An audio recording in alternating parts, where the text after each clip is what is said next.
Гэтэ хараа энэ бол угаасаа нөгөө нэг өсвөр үеийнхний амар одоо анхаарах ёстой гол сэдв хэдийч яг энэ нь ингээд нөгөө нэг анхаарлыг хандуулах гэхээр аюул тийм хэцүү болчиход байгаа байхгүй. Тэг яаж хэлвэл яг нэг зөв мессеж өгчгүй гэдэг чинь бас л яг уур чадвар шаардсан асуудал юм байна л та угаасаа. Энэ сэдв чинь өөрөө нэг юм ноц байгаад байдаг байхгүй. Эмэгтэй хүмүүс ч тэр аль аль нь ерөөсөө ярихгүй.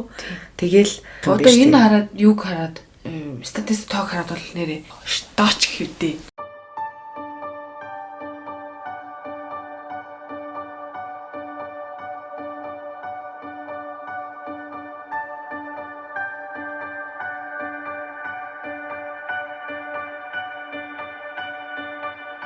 Бүлэглэгийн өрөөний 8 дугаар дугаар та бүхэнд их эмзэг сэдвийн талаар ярихад одоо бэлэн болоод байна. Энэ эмзэг гэдэг нь бид бүхний ярих ёстой сэдв. Яагаад гэвэл секс хийж байгаа хүмүүс хариуцлагатай байх үүднээсээ бол энэ талаар зайлшгүй одоо ярих шаардлагатай болчиход байгаа. Тэ? Би энэ дээр нэг бүр цохол тэмдэглэж хэлмээр байна. Яг энэ подкаст зөвхөн эмэгтэйчүүд томоотой юм шиг сонсож ойлгож магадгүй. Гэхдээ энэ хариуцлагыг бол угаасаа хоёулаа хүлээх ёстой зүйл. Зөвхөн одоо юу гэдэг хүсээгүй жирэмслэлтийн үр нөлөө яагаад нэмэгдэн үр гарах хэрэгтэй гэж тий. Тэрнээс хамгаалах процессыг ийм хоёулаа угаас тэрийг одоо хамт хийж байгаа хамт үйлдэж байгаа хүмүүс угаас аль аль нь хариуцлагатайгаар хүрэх хэрэгтэй. Тэгэхээр зэрэг энэ дугаарыг бас эмэгтэйчүүд маань бас хамтдаа сонсоорой гэж хүсмээр байна. Эмэгтэй чинь хайртай эхнэр чинь тий магадгүй охин үр чинь хин мэдгэвтэй тийм үстэй. Энэ талаар ер нь аав нар ч гэсэн, найз нөхөр нар ч гэсэн, их нөхрүүд ч гэсэн мэдлэгтэй байсан нь ер нь бол маш зөв. Зөвхөн одоо надад бол хамаагүй асуудал тэгэл эмэгтэй өөрөө зохицуулна гэсэн уусаа өнцгөөс битээ хандаарай гэж би хүснээр байна. Бидний маш олон одоо хүсэлтүүд ирсэн ээж аавнараас энэ талаар яриад өгөөч гэсэн хүсэлтүүд ирсэн байгаа. Яг одоо танаа подкастыг манай хүүхд их сонсож байна тий. Яг өөрөө би ялж чаддгүйсэн сэдвийнхаа хүрээнд тарин та нарын үгийг одоо илүү их сонсох юм шиг байна гэсэн эцэг эхчүүдийн хүсэл маш их ирсэн учраас бид хоёр энэ сэдвэр бол одоо энэ удаагийн дугаараа бэлтгэхээр шийдлээ. Энэ бол хүсээгүй жирэмслэлт. Статистик харсан чинь маш одоо айгүй аимшигтай тоо харагдаж байна л та. Ер нь бол Монголд жилд аборт хийлгэж байгаа 15,000 гаруй эмэгтэйчүүдийн 70%-ийг нь өсвөр насныхаа эзэлж байна гэдэг бол маш бүр цочирдмоор бүр үнэхээр одоо шточ хэвтэй гэмээр тоо байсан. Тэгэхээр энэ бол одоо аюулын харанга гэж би бол барыг хэлмээр байна. Манайханд нэгдүгээрт ерөөсөө бэлгийн боловсрал байхгүй бол одоо энэс харагдаад байгаа юм л та. Төлөвлөлт байхгүй тий хамгаалалт байхгүй секс ярилцсан орчин гэсэн үг байхгүй яг нөгөө суур одоо юу гэдэг бэлгийн боловсролын суур мэдлэг байхгүй байгаа байхгүй хэрхэн тэрнээс хамгаалах вэ тий би яаж хүсээгүй жирэмслэлтэй одоо хүсээгүй жирэмслэлтээс өөрийгөө хамгаалах вэ би хизээ ингээ амьдралаа тий яг хизээ би жирэмсэн болох вэ гэх тэрийг ерөөсөн мэдгүй тэгээд ямар аргууд байдгүй гэдгийг хинч ярьдгүй байхгүй ойлгохтойхон ээж нь ч юм уу суугаа тий одоо чи яаж чи одоо ингээ найз залуутай боллоо хоёрын ихний бэлгийн харьцаанд орсон бол ингэж хамгаалах хэвээр иймэрхүү аргууд байдаг гэх тэрийг ерөөсөө ярихгүй болохоор нөгөө эмэгтэй маань одоо нөгөө нас өсвөр насныхан маань яг өөртөөгөө яг тэр асуудалтайгаа яг өөрөө ингээ суугаад үлдчихэж байгаа байхгүй юу тэгэхээр яг тэрэн дээр бид нар зөв мэдлэг өгөөд мэдээлэл өгөөд ийм боломжуудыг энд харууллаа тийм иймэрхүү одоо ийм жирэмснээс хамгаалах юм аргууд байдаг шүү бүр тийм одоо эцсийн шатанд очихоос өмнө эмнэлэгт очиж хүүхдээ авахлахаас абортод орохоос өмнө тэрнийхээ өмнөх шатуудыг ярилцах хэрэгтэй нэгдүгээр. Хоёрдугаар тэгээд ерөөсөө энэ жимсэлт бол тоглоом биш гэдгийг бол угаасаа ойлгох хэрэгтэй. Аборт үр хөндлөлт гэдэг бол угаасаа физиологийн хуулиар тийм ингээд болж байгаа хуулийнхаа дагуу болоод явж байгаа процессыг шууд таслан зогсоож ингэдэг одоо үйлдэл واخгүй юу. Эмэгтэй хүний хувьд маш их өөрчлөлт гарна. Нэгдүгээрт хоёрдугаарт нэгдүгээрт хоёрдугаарт л гэсэн юм байна би. Тэгээд цаашлах юм бол тэр чинь дахиж жимсэн болохгүй байх ч гэсэн магадлал өндөртөө одоо амар тийм хор шиг ихтэй зүйл учраас болохоос өмнө ер нь хамгаална гэдэг бол маш одоо хамгийн зөв хэлбэр. Болчихяахтай болчвол тэгэл ахуулчих юм чинь гэдэг ойлголтыг бүр мартах хэрэгтэй. Бүр хадлаас аваад хайчих хэрэгтэй. За хүсээгүй жирэмслийг яг энэ сэдвийг бүр ингэж лавшруулж ярихаас өмнө хоёлоо юу яах хэрэгтэй байх? Яг ямар аргууд өгд юм бэ тий? Яг яаж жирэмснээс хамгаалах хэрэгтэй юм бэ? Миний мэдгээр ч юм уу тий? Яг нөгөө кондом бэлгэвч гэж л яг мэднүү гэхээсээ эсвэл нөгөө жирэмснээс хамгаалах тэрнээс хойш би өөрийг барыг мэддэггүй байсан өмнө. Одоо хүүхэд тахт нь цаашаа өсвөр насндаа байхдаа. Тэгээ тэр үедээ яг бол бэлгэвч хэрэглээд ерөөсөө нөгөө жирэмснээс хамгаалах юм бол хэрэгжилж миний хувьд бол хэрэгжилж үзээгүй. Тэрний тал дээр чи ямар жирэмснээс хамгаалах аргуудын талаар өрнө. Аргууд чинь би бараг одоо хингийн хэрэгэлсэн юм шиг байна. Ингээд би бүр өмнө дурдж ирсэнчлэн те нэг одоо хүнтэй удаан хугацаанд хамт байсан 14 жил хугацаанд хамт байсан учраас зайшгүй нөгөө нэг байнгын бэлгийн хавьталд орж байгаа юм чинь хамгаалах зайшгүй шаардлагатай болсон. Эхэндээ бит хоёр бол угаас бэлгэвч хэрэглэдэг байсан. Тэгээд бэлгэвч хэрэглэж хагаад байнга бэлгэвч хэрэглэх нь бас тийм юм байна гэж үзсэн дээрээс хамгийн анх бол бэлгэвчнээс өөр би спрел тавьж ирсэн юм байна. Нөгөө би бол өмнө нь спрел гэдгийг одоо нөгөө хүнтэй ярьж үзэг байхдаа тийм эмчтэй ч юм уу эсвэл ээжтэйгээ эгчтэйгээ ярьж үзэг байхдаа спрел гэдгийг заавал нөгөө нэг юм төрсөн хүмүүс төрсөн эхчүүд гэдэг тийм төрсөн эхчүүд тавилдаг зүйл юм байна гэж би ойлгодог байсан. Тэгсэн чинь тийм төрж үзээгүй эмэгтэйчүүдэд зориулсан мини спрел гэж байдаг юм. Тэрийг тавилжсэн би. Тэгээд 3 жил болсон би спрелтаа. Тэгээд яг зүгээр давуу болон эрэг тал гэвэл аль нөхцөлтөнд л угаасаа байгаа бүх одоо хамгаалах арга хэрэгслүүдэд миний хувьд бол спрел айгүй амар байсан нэг талаас юу гэдэг нэг санаа зовоод байгаа. Гэвч ч одоо ингээл 98% хамгаалдаг гэж байгаа байхгүй юу. Тийм учраас нэг талаас айгүй санаа зовохгүй баг тэр талаар бодохгүй тэгэл явдаг байсан. Тэгээд 3 жилийн дараа спрел авахуулаад тэр хооронд жирэмсэн болсон байдгийг. Манай нэг найз охин яг спралтай гэж ярьжсэн 3 жилийн өмнө бас тавиулсан гэд. Тэгээд тэрний болохоор яг зовирт тал нь юу гэдэг гэсэн. Юу биний юм нэхэр айгүй их өвддөг. Тэгээд заримдаа ингээд шалтгаангүйгээр ингээд цус гардаг гэсэн. Тэгээд саяхан авах болсон гэсэн. Тэгээд байнга одоо 3 жил болоод юм уу 4 жил болоод ер нь нэг шалгуулахгүй болол хазааж мазаагаад тэрнээсээ болоод тэгэж өвдөх юм уу эсвэл цус гарах тийм юмнууд байдаг гэсэн. Тийм спрел тай нөхцөлд бол өөрөө нөө гараа оруулаад ингээд тэмдэж үзэх боломжтой байдаг байхгүй юу? Тийм үү. Тийм нэг цэс одоо утас шиг нэг юм мэдрэгддэг. Тэр нь ингээд хазаацсан эсвэл бүр цаашаа мишээ орсон ч юм уу тийм тохиолдолд бол нөгөө заашгүй орч үзүүлэх шаардлагатай байдаг. Тэгээ эн чинь ингээд нөгөө Т хэлбэртэй ерөндөг байгаа байхгүй юу? Т хэлбэртэй одоо ингээд умаар оронгуудаа хоёр тишээ ингээд нөгөө өндөвчийн ингээд одоо өндөвч тал руугаа ингээд хазаасан гэж орсон. Тэгээд тэр нь хөдөлсөн тохиолдол бол ашиг үзүүл шаардлагатай. Тэгээд зарим тохиолдол нөгөө удцсан ч юм уу тий 3-5 жил гэдэг ч гэсэн одоо тэр хугацаанд бол бас нөгөө нэг жоохон шигдэг ч юм уу өндөвч рүү шигдэг мэддэг асуудал үүсдэг гэж байсан. Тэгээд тус гарч байгаа тохиолдол уус явж нормал биш байгаа юм чинь тэр чинь. Спрелийн сөрөг тал гэвэл би юу гэж хэлэхээр юм бэлээ. Өндөвчний өрөвсөл үүсгэхэд аягүй нөлөөлт юм байна гэж байна. Тэгж би бас нэг сонссон юм байна. Тийм аягүй их байдаг гэд.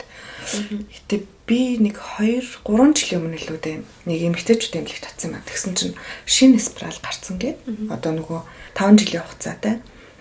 Тэгээд ямар нэгэн сөрөг нуулаа юу ч аахгүй. Хамгийн гол нь ингээд нөгөө орж иж байгаа бактерийг ингээд устгадаг гэж надад хийж хэлсэн байхгүй. Тэгтээ жоохон үнэтэй байсан. 600 евро гэд. Нэг тийм бас арга бол байд юм билээ. Тэр Монголд бас нөгөө мөнгөн спрал гэдэг нэг хэсэг хувийн үлгүүд бас нэг нилээс нэг хүүхнүүд шуугаж тавиулсан. Тэр нь болохоор зэрэг бас нэг 600 мянга орчим байлоо. Тэгээд 5 жилийн хугацаатай гэж байсан. Айгуу тийм нөгөө бид үзүүлэх сөрөг нөлөө баг энэ гэлжсэн бид зүгээр сонсоол өнгөрсөн л дээ. Тэрнээс яг тавиулаад ямар нөлөө байсан тэр нь бол мэдээгүй. За ерөнхийдөөс гадна бол буулганд тавьдгийг би бас турч үзчихсэн юм байна. Нөгөө булчин гарны булчинд ингээд нөгөө суулгачдаг юм хоёр юм одоо юм сав шиг хэлбэртэй юм байдаг. Тэн дотор өөрөө гормон агуулцдаг. Тэгээ гормон нь болохоор зэрэг өөрөө нөгөө багаар л гадагшилтай юм шиг байна. Тэр дотроос ингээд гараад. Тэгээд надад бол айгуу тийм би тэрийг ерөөхдөө 3 сар болгоод ахвалцсан. Нөгөө гарнаас суулгацсан байсан юм. Яагаад гэхээр би бүр эрс тоглоод эхэлсэн ингээд.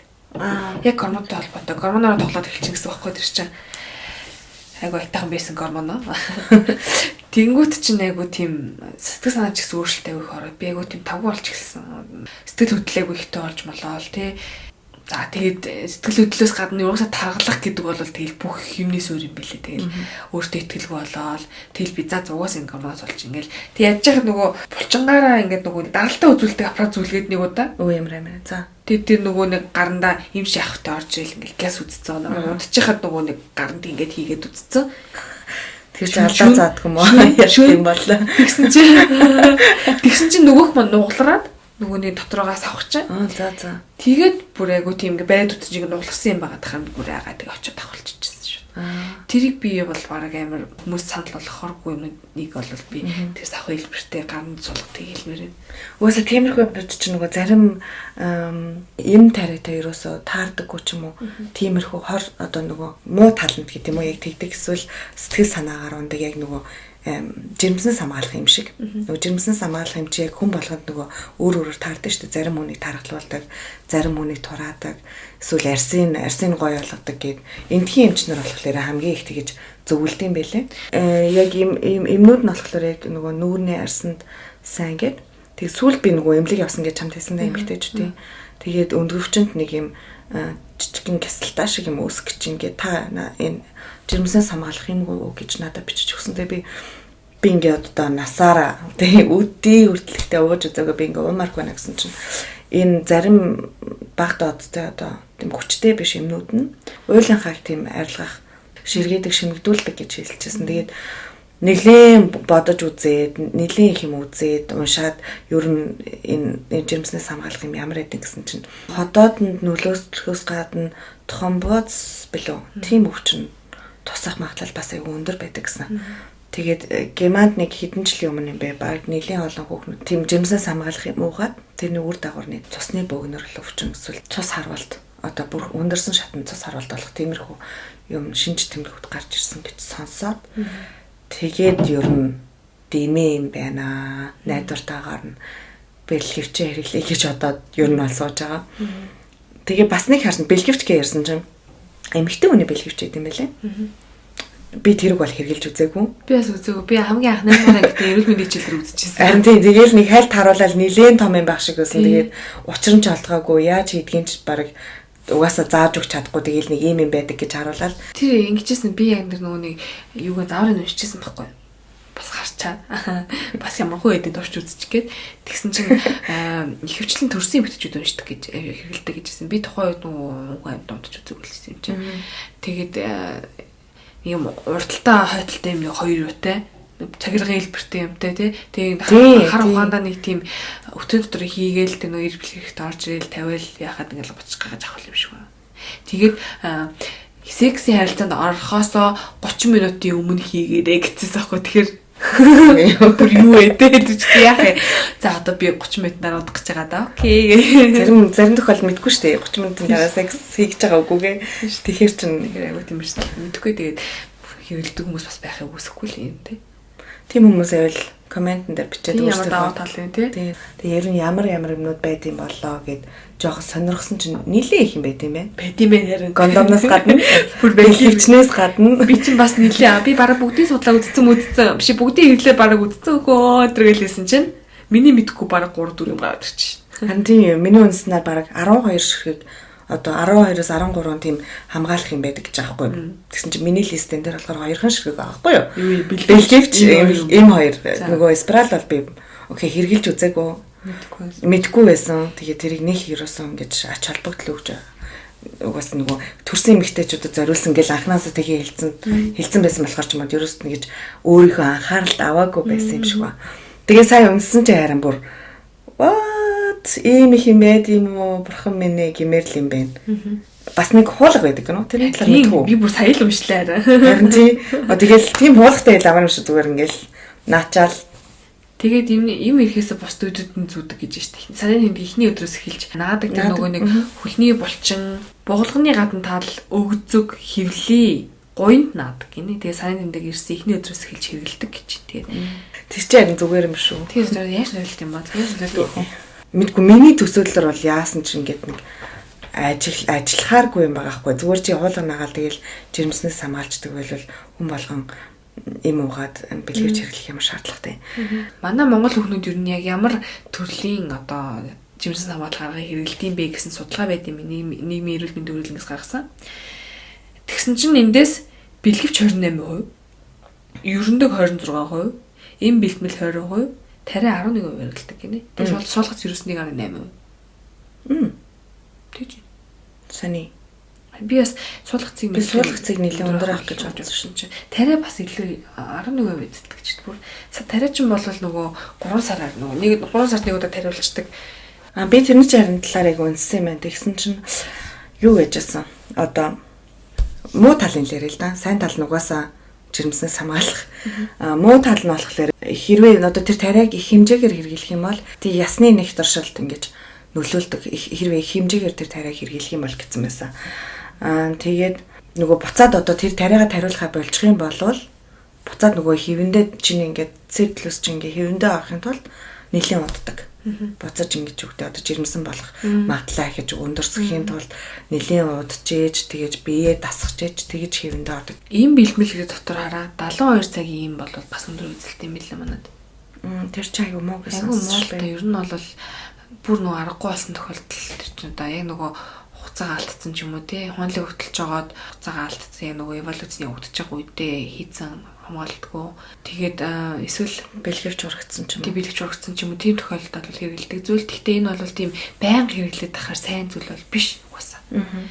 Яаж ч утсан тэр тогтцсон үр хөврөлийн шууд нөгөө нэг одоо болиулчин гэдэг чинь бол маш хүчтэй тийм юм л угдаад байгаа шүү дээ тэр чинь. Харин тий. Тэгэхээр тэрийг ойрхон хугацаанд бол хэрэглэх юм шиг зөвлөдгүй юм билээ.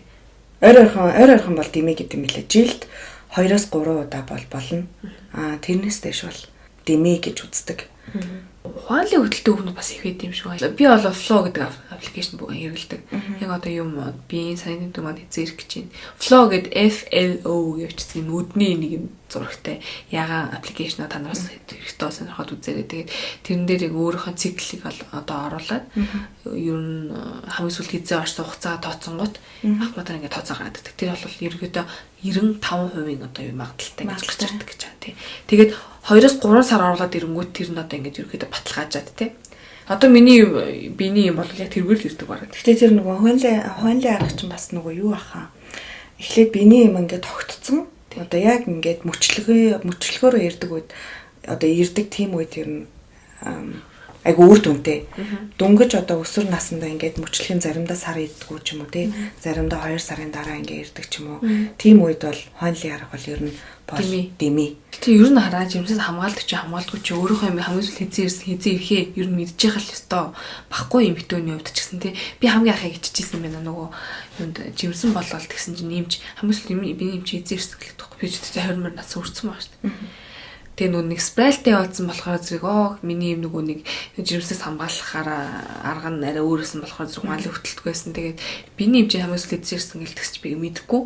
Тэгсэн чи юм чи яаж ээж болно доо гэдэг байхгүй. Тэгсэн чи би дэлгэрээ амар иччихсэн ёо нэр зүгээр л дээ. Миний юм ягаад хамгийн сүүл хэзээ ирсэн хэзээ гэж чам би яа нэр мэдтгүй л. Миний юм штий чинь гэж бодоод амар иччихсэн. Тэгтээ угаасаа биений юм чи бас юу юм шиг байгаа.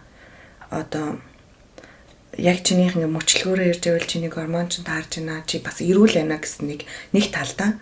Тэгээ тэрнгээр угаасаа мэдэн штэ 5 амиг ирж гинөө эсвэл нэг хоног ирээ болж гинөө тэгэх юм бол чи ингээд айгүй их стресстэй байгаа тэрнээсээ болоод ингээ биений юм багаар ирдэг ч юм уу тий. Тэр яг бас нэг өөрийгөө одоо харах нэг юу гэдэг би эрүүл байна уу миний би эрүүл байна уу гэдгээ бас нэг харах нэг арга юм шиг байгаа.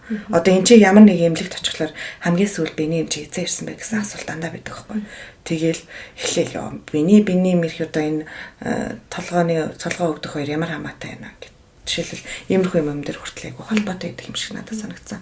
Тийм болохоор хойнлын одоо аргаар жирэмснээс хамгаалдаггүй маа гэхэд биений юм ер нь хизээ ирсэнгаа тэмдэглэжээвэл айгу зүгээр юм шиг байгаа. Хамтрагч нь эрэгтэй нэмэгтэйгийнхаа бас биений юм хизээ ирэх хугацаа ч гэсэн мэдж явах хэрэгтэй үстэй юм лээ чи. Ер нь бол тийм шүү. Ер нь хаацаа тэмдэглэх хэрэгтэй байхгүй. Биений мэрхэр чинь тэгэл ааш мааш өөрчлөгдөл. Тэр мэрэнд хүртэл эрэхтэй ч таарах хэрэгтэй байхгүй юу? Өшөө бас миний харсан нэг арга болохоор хөтрэнд хийдэг тийм юу юм бүгж гэх юм уу? За. Одоо яг би болохоор германаар унсан л да тэд монголоор орчуулах юм бол хөтрэнд хийдэг бүгж гэж байсан. Тэр нь болохоор ингээд нэг юм яг бөөрөнгийн хэлбэртэй, нэг юм цагиргын хэлбэртэй. Тэгээ тэрийг ингээд хөтрээр үгүй хийчт юм байлээ. За. Тэгээ 3-7 хоног тэрийгэ хийж агаад 1-7 хоног завсарлага аваад тэгээ дахиад ашиглах боломжтой. Тэгээ миний хувьд бол тэр амар гой санагдсан. Тэгээл яг ингээд нөгөө тампон хийж байгаа юм шиг хийчин. Ямар хэлбэртэй цагираа. Тэгээ цагиргын хэлбэртэй. Тэгээ яаж буцаж гарч байгаа юм дэрэж. Тэгэл буцаал хуруугаа гээл татал авчихгүй. Яг ингээд одоо нэг түгж шиг дундаа хальс шиг юмтай байж л таараа л да. Тэгэхгүй бол эн чинь зүгээр л юм бүгчиг юм байна гэдэг ч юм. Энэ нэлээд сайн хамгаалдаг гэж байсан. Цоочгүй л сайн хамгаалах юм байна л да. Гайгүй л үү. Энэ нэлээд зөвлөд ахыг бодвол тэгээ энэ лав надад айгуу таалагдсан. Дараагийн удаа аптек орохоор энэ талаар асуугаад тэгээд хэрглэж болохоор юм байна уу? Хэрглэж болд юм байна уу? Яа гэм бэ? Сайн заалгаад авъя. Хэрглэж хэлнэ. Бас яг нөгөө эрэл хайгуулаа хийгээ явжсэн бас нэг өөр байсан. Тэр бүр инээдтэй заяа. Тийм гээл байгаа хгүй. Одоо секс хийхээс өмнө тэр тосоо ингээд түрхээд нэг 10 минутын өмнө ч юм уу түрхээд тэгээд дараа нь секс хийдэг гэж байгаа хгүй. Тэнгүүтээ хамгийн нэг аюултай тал нь болохоор түлэгдэж магадгүй тэр тосондоо хэрвээ ямар нэг аллергитай байвал түлэгдэж магадгүй гэсэн тийм заавар байсан. Гэтэ тиймэрхүү юм бол хэрэглээд дэмий байх. Энэ бол зүгээр нөгөө нэг сонирхолтой бол одоо ийм аргууд байдаг шүү гэж хэлж байгаа болохоос шиг энийг хэрэглэж үзээрэй гэж хэлээг байгаа. Хамгийн найдвартай нь бэлгэвчэл хэрэгсэн дээр хата. Бэлгэвч спрей. Баян автагчтай бол спрал зүгээр ах гэж. Олон биштэй, олон автагчтай биш бол. Олон бол 2 ба түүнээс дээш гэж угаасаа олон тааш математик шийдлэх ухаанд. Тэгээд олон болвол бэлгэвчэл хэрэгжүүлсэн дээр. Хоёул ингээд хамгаалах арга ярьчлаа. Окей. Хамгаалчлаа. Гэтэл яг ямар шалтгааны улмаас хүсээгүй жимсэл гарч ийн. Өөрөө хүсэг байхад нөгөө нэг бэлгацнаад жимсэн болсон тохиолдол байдаг. Тэрийг бас хүсээгүй жимсэлтгийн эсвэл төлөвлөөгүй улмаас жимсэн бол тохиолдлыг бас хүсээгүй жимсэлт гэдэг чинь тийм. Энд чинь айгүй олон шалтгаанууд байж болох хаа. Яг чиний хэлсэн шиг саяны шиг яг хүчндүүлсэн ч юм уу тийм. Одоо хүсэг байхад бэлгийн дарамтанд одоо бэлгийн харьцаанд орсон эсвэл мөнгөний бололцоогүй тийм. Үнэхээр спрал тавилах мөнгөний бололцоогүй эмэгтэй хүмүүс зөндөө байгаа шүү дээ. Тийм тохиолдол бас байж болно. Эсвэл ерөөсөө энэний талаар нэг ч хүнтэй хинтээж ярилцаж үзэж байгаагүй. Тэгээл нэг хүнтэй ингээл сууд эсвэл хүнтэй унддаг тэгэж ирэмсэн болчдөг. Ямар ч нэг мэдлэггүйгээс болоод тэр нөгөөний жирэмснээс хамгаалах арга хэрэгсэл авах боломжгүй гэдэг дээр би бас нэг нэмж хэлмээр байна. Яг энэ талаар судалсан байхгүй сая. Судалсан ч гэж нэг хитэн нийтлэл одоо олж унших хичээсэн юм байгаа. Тэгээд яг манай Монголын одоо нөхцөлд эрүүл мэндийн яамнаас ч юм уу яг энэ нөхцөлд холбогдох албан байгууллагууд нэг ямар арга хэмжээ авчин те. Энэ чинь бас нэг нийгмийн л одоо томоохон асуудал шүү дээ. Энэ дээр манайхаа яг ямар арга хэмжээ автыг гэдгийг судлаад үзсэн чинь жил 420 сая төгрөг төсвөлдөг гинэ. Жимсээс хамгаалах хэмийг хөнгөлтөө өнөр авах нөхцөлийг бүрдүүлэхийн тулд 420 сая төгрөг төсвөлдөг гинэ сард бишээ жилд. Тэгээ би нэг удаа авах гэж үзсэн юм байгаа яг тэр бид сонсчоод тэр хэдэн юм би 5 жилийн өмнө байшин. Тэгээд хөнгөлтөө нөхцлөөр юм авдаг гинэ гэж сонсчоод тэрийг нь тэгвэл тэрийг авчил та гэх тэгээ хөнгөлтөө юм бол угаасаа зэрэг ууж байгаа юм чинь тэр чинь бас агуу хэд төгрөг гэдэг юм бат чинь 35,000 нэг юм нэг сарын юм. Тэгээ тэгэнгүүт тэрийг хэрвээ хөнгөлтөө нөхцлөөр авах юм бол 16,000 болдог гинэгээ сонсцсон.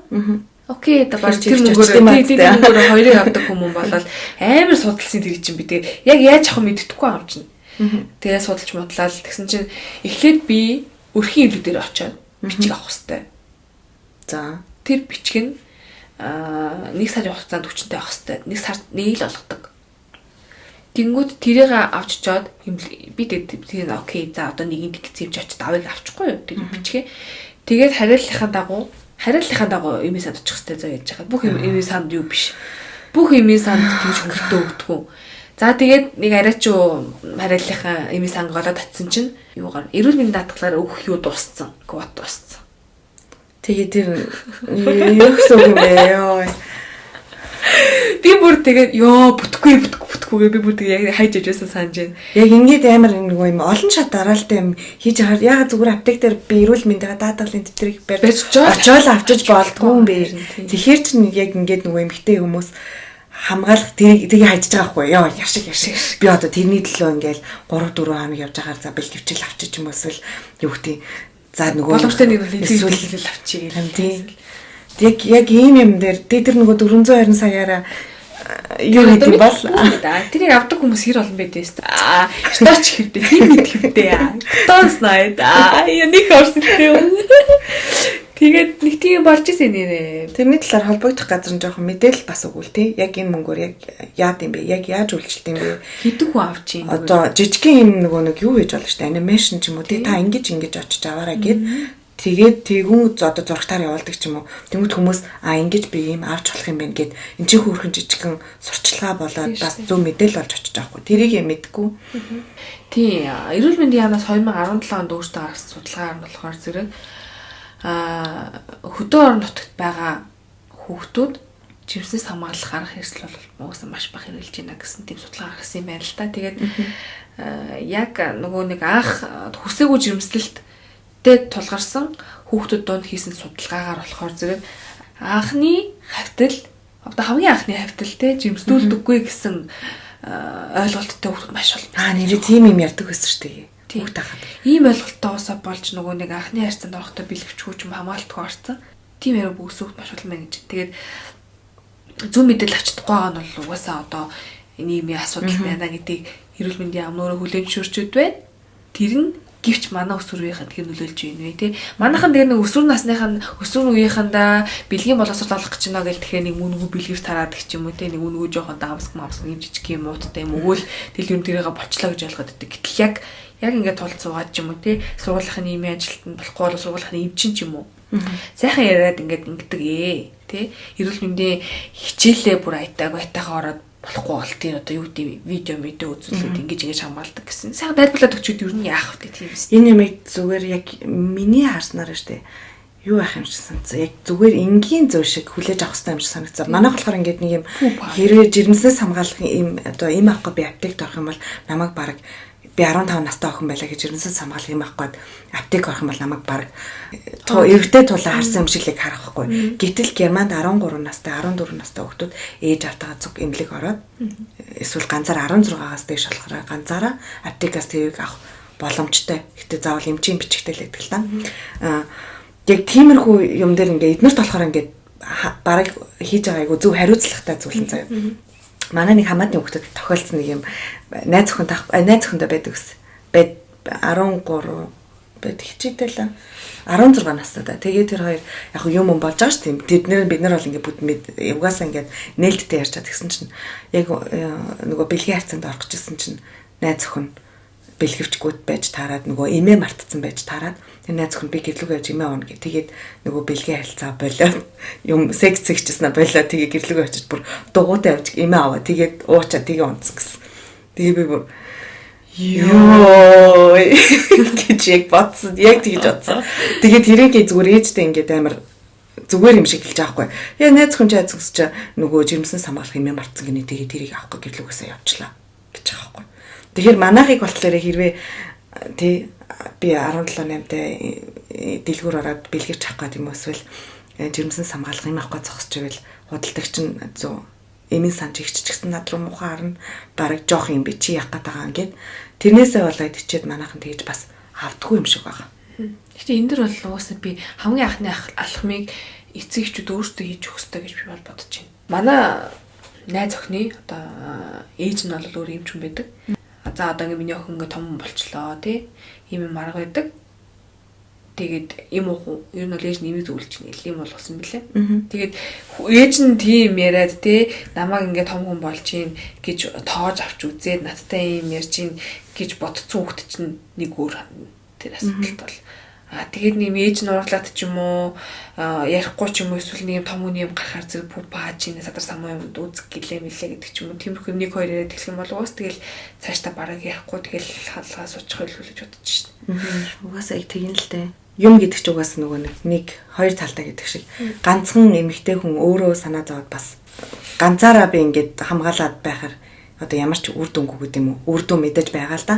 Гэхдээ нөгөө талаасаа эрэгтэй нь ялангуяа бас сайн ингэж анхаарал тавиасаа тий чи бит хоёр одоо ингээд үргэж чинь эсвэл чи бит хоёр одоо ингээд бэлгийн харилцаанд орж ин секс хийж байна. Тийм болохоор бит хоёр одоохондоо хүүхэдтэй болох болоогүй эсвэл амьдрал зохиох арай болоогүй байгаа юм чинь хамгаалтын ингээд хийгээд эрэгтэй ч гэсэн санаачлагтай байгаад ийм юм аргуудыг эмэгтэй нь мэдгүй байж болно шүү дээ. Ягаад эрэгтэй нь мэдэж болохгүй гэж тэрийг хэлэх хэрэгтэй байхгүй. Хоёлын ингээд хийгээ чи ийм уучих би эсвэл ингээд байнга бэлгэж хэрэглээ эсвэл спрал тавилж ингээд яг тэр чин яг үнэ бас нэг юу аха зэнзэг шидэлтэй авахд орж байгаа биш юм байна. Ер нь бол тийм биз юм. Яг рэдэд хөвгтөө хийж явах хүчин туссан биш. Ихтэй хүмүүс ч гэсэн өөртөө хариуцлагатай үнэхээр л тэр өхөндөө хайртай, үнэхээр тэр эмэгтэйд хайртай бол тэгэл жаргаж их та ч гэсэн хайрлах хэрэгтэй л гэж бодож байна. Яа гоё хэлж жаргаж их та хайрлах. Яа үг нь ундрнаа манай нэрнэ гэж. Би чараа. За. Би нэг удаа 72 цагийн юм авч үзлээ. Яг нөгөө юу ачсан ч бэлгэвч маань царчихгүй юу? За.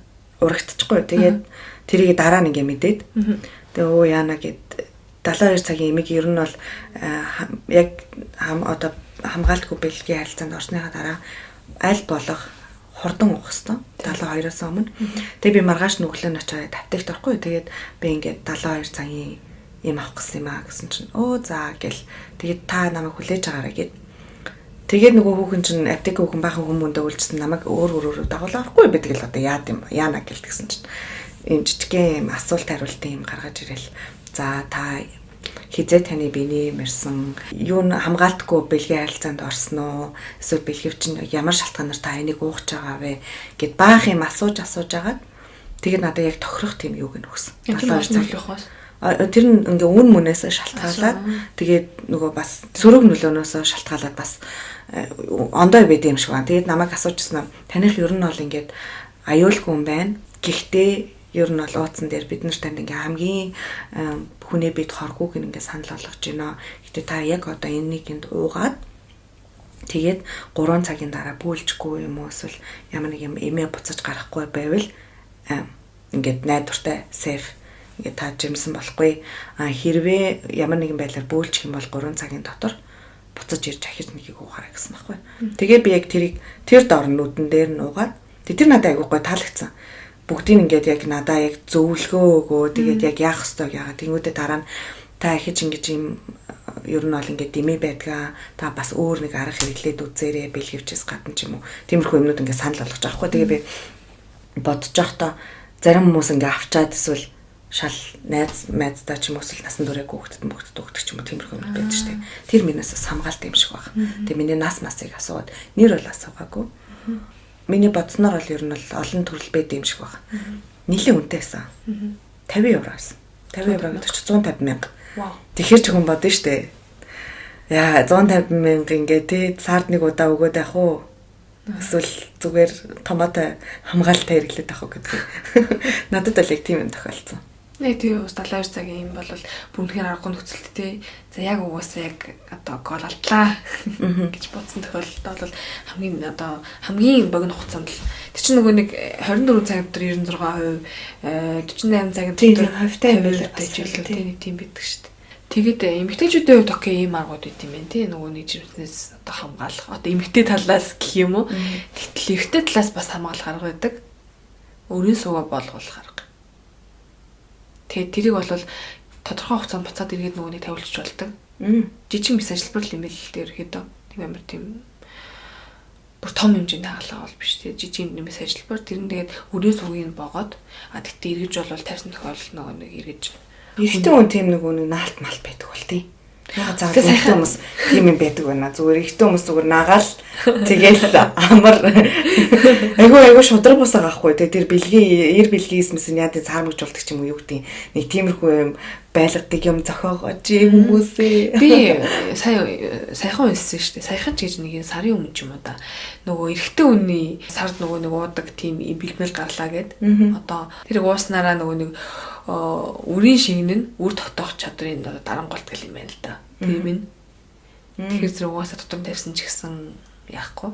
Тиймэрхүү юм байвал тэр тийм гарцсан туршлын шатанд явж юм уу чинь гэл одоо тийм. Тийм мурдан гараасаа тий зөвхөр амар юмсан.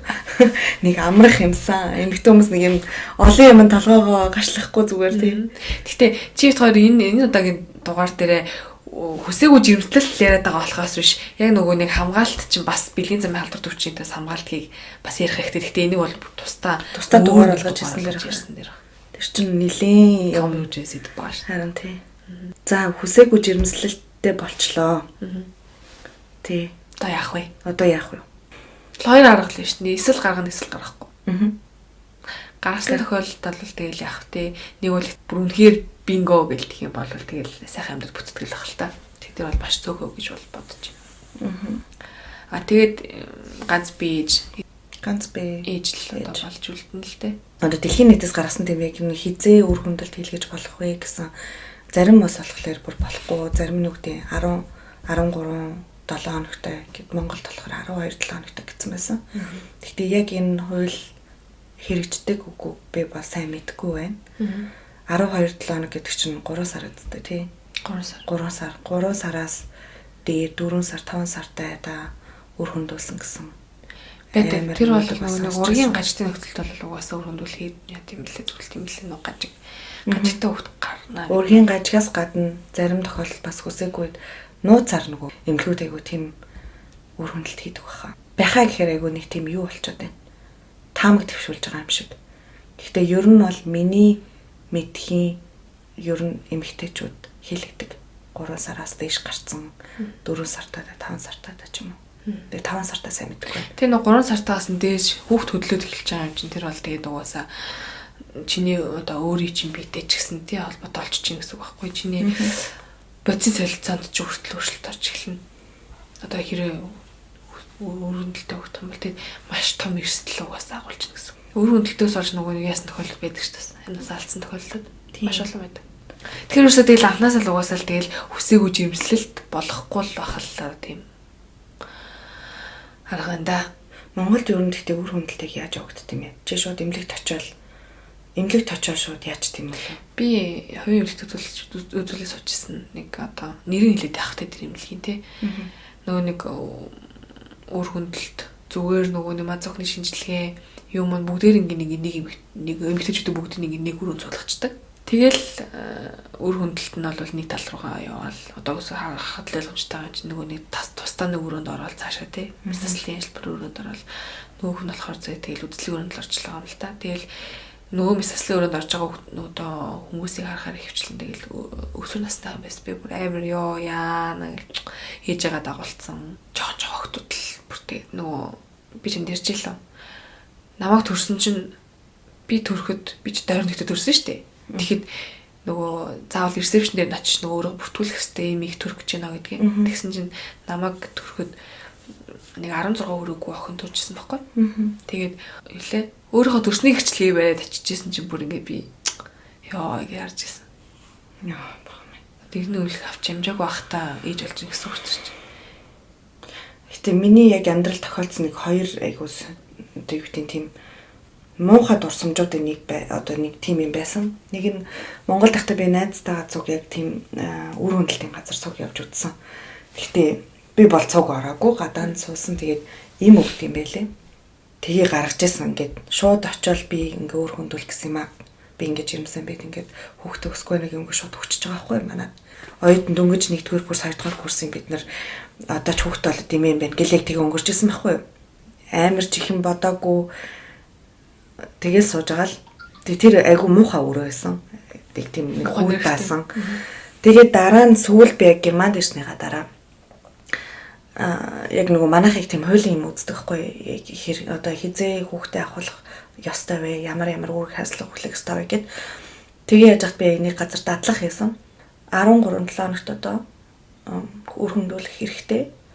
Хэрвээ 13 хоногтойгоос хойш үр хөндүүлсэн тохиолдолд 3 жилийн хорих ял юм уу?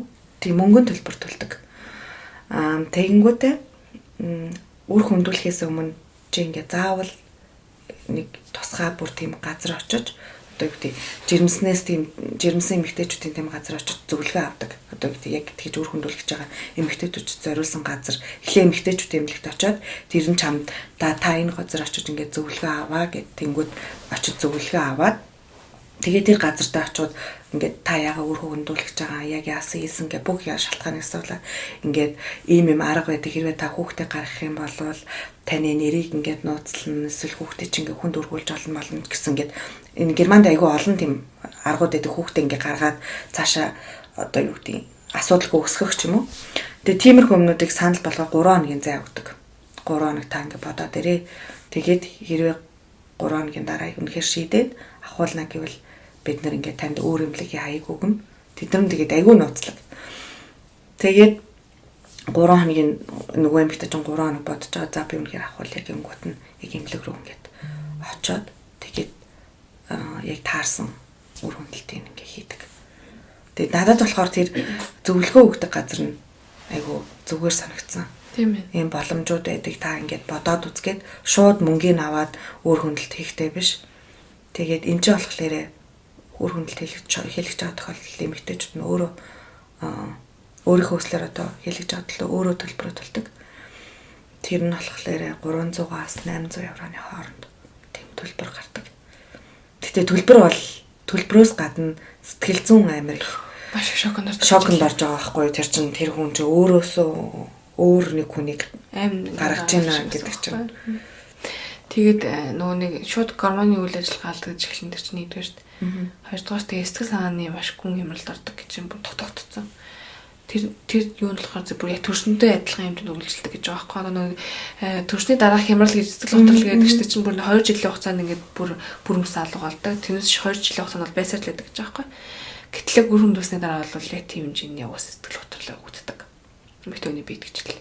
Тэгэхээр эрэгтэй хүн ч гэсэн тий одоо тэр хүн ганцаараа хүүхэдтэй болоогүй тий юу тий агаараас юм уу нөгөө нэг гэрлийн гизээцэн нэлээ хүүхэдтэй болоогүй тэр чинь бас нэг эрэгтэй хүн байсан байгаа. Тэр эрэгтэй хүн хариуцлага үүрэх ёстой эсвэл хариуцлага үүрхээс өмнө тэр юм алхмуудыг хийх ёстой юм шиг надад л одоо санагдчихэв. Штач хэвтэй ёстой. Энэ ганцхан эмэгтэй хүн зоох ш тий. Бүгдээрээ ер нь хамтдаа хайраар л хийж байгаа илгүүдэ бодвол тэр секси чинь эмэгтэй үнтэй хамгаалтгүй бэлгийн хавталд ороод дотор нь тавих хэмжээ гэдэг чинь болвол бас л тодорхой хэмжээний хайр сэтгэлээ өгцөн л ээж тийм хэмжээний үйлдэлийн үстэй. Тийм л юм чинь хайртай л бол одоо тэгэл бас хайрламар л шүү дээ.